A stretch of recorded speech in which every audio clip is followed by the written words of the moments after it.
يا شاهر. ما هو؟ أيوة تكذب علي. أنا؟ أيوة. ليش ما تشلني معك يا كذاب؟ ريحني يا رحمة، يعني أنا كذاب؟ أيوة، طلع كذاب ومعرس. بس اسمع يا شاهر، ايش جهزت لك؟ اسمع.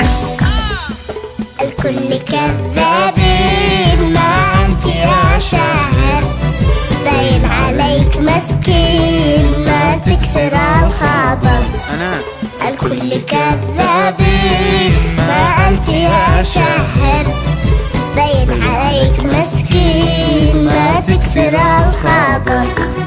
وفيك قلة الدين ما بش لها آخر، فيك قلة الدين ما بش لها آخر. لكن خلاص ذا الحين خسرت يا شاطر، لكن خلاص ذا الحين خسرت يا شاهر. ليش؟ لأنك كذاب.